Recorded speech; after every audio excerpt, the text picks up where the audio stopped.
Beetlejuice. Beetlejuice. Yeah, I'm not saying that 3 times. I'm not saying that 3 times. I'm not talking about Bloody Mary, Candyman, or none of the other ones that you have to mention and call them upon you. This movie was not bad. It was,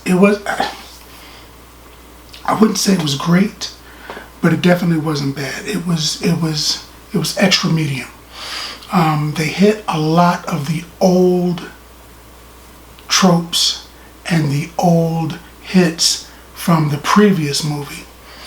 Of course, the second movie, because you got to say his name a series of times, would be Beetlejuice Beetlejuice, right? If they do a third one, if this one makes a lot of money, I would bet dimes to donuts that I know what the third movie is going to be called. Yeah, just say his name 3 times. Lydia has a daughter. Lydia's daughter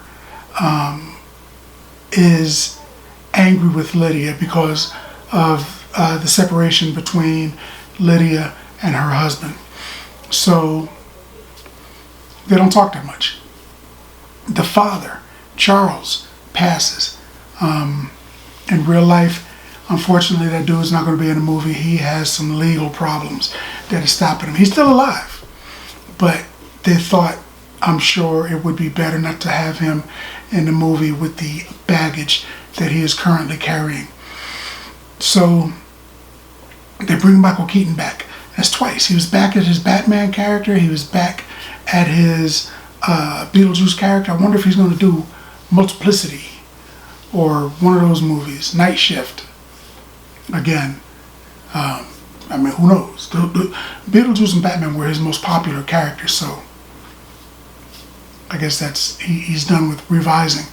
But this was good, but you could, I don't want to say they were phoning it in, but you could kind of feel, it kind of felt like they were pushing the characters a little bit to try to make them what they were before. I don't know. I didn't dig that too much. But Lydia has a YouTube channel / TV show / paranormal adventure hour where she's visiting homes. Because now she didn't just see Beetlejuice. She can see the dead. She can see ghosts in whatever, anywhere. She can see the sandworm. She can see all of that. So she goes out and has these adventures in haunted houses, and she tells people what's going on in their house. There's a TV show about it. And Charles passes. He dies. Of course, they had to kill that character off. So the family has to get together, and they got to go and have a funeral for Charles. And that brings them back to the house for some reason. I don't know why they went back to the house. I mean, they could have buried him. I mean, he was from New York. If I remember correctly, he was from New York, so they could have went back there, cremate him and sent him to his family, but they decided that they were going to go back to that creepy haunted house. And events, of course, turned for the worst. There's a lot going on. Beetlejuice is the antagonist. But a bigger threat is something that one of them runs into. There's a ghost floating around doing shenanigans. 3, Beetlejuice was married. They kind of give you a little bit of his backstory, how he became the ghost with the most. His life as a human, which wasn't a great deal different from his life as a ghost, demon ghost, except he didn't have no superpowers. He was still basically the same guy. And his wife, it didn't make a lot of sense. His wife needed to come back because she was basically a succubus, and she needed his soul, or maybe one more soul, or maybe just a soul. And for some reason she picked Beetlejuice, and even after she died, she still figured she needed that soul. It doesn't really explain what she was going to do with it. Why she needed it. Why she was going after specifically him. Couldn't she get another soul? I mean, during the movie, she crosses through a few people and sucks their souls out of them. So I'm thinking, well, you got some souls. Did you specifically need Beetlejuice, and why? They never really explain that. But she's primarily the big bad. But there's 3 big bads in this movie. And then you got side characters. William Dafoe is in this movie, which I didn't realize at first. But William Dafoe is in this movie. And he's just... It was like they said, let's make a Beetlejuice movie. Hey, is that William Dafoe? Did he just walk past my office? Hey, go get him and see if we can bring him into the movie.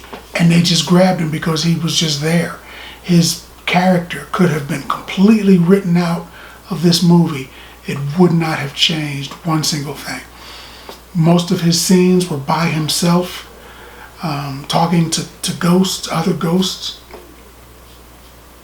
I mean, he wasn't really on camera with anybody except for for the 144-minute movie, he was with people for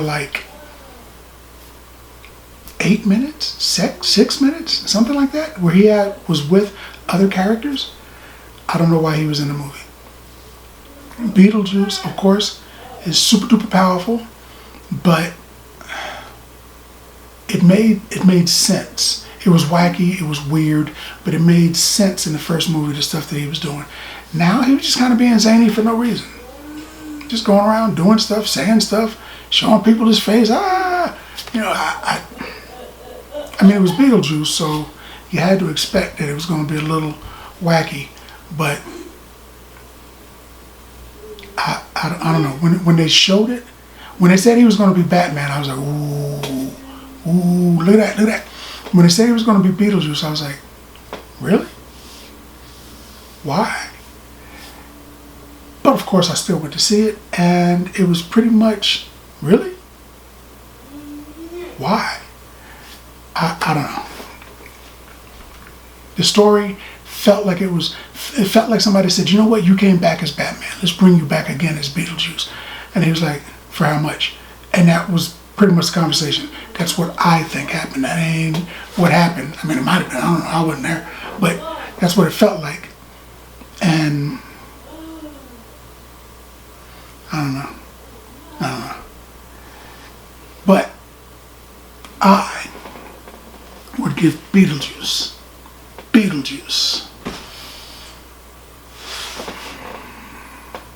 6 bags of popcorn. 6 bags of popcorn. And honestly, Michael Keaton gave it a half-hearted shot.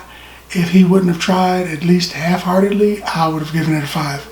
But he was at least, it was him. It was still the same guy. And he didn't dominate the movie. He wasn't like the main character, it didn't feel like. But 6 bags of popcorn. Because that's what I think about that. More importantly, what do you think about that? Now that you had a chance to look at the video, let's talk about it some more in the comments. And as always, if you like the video, if you like the content, subscribe. And then like. Popcorn passport. Get your popcorn passport.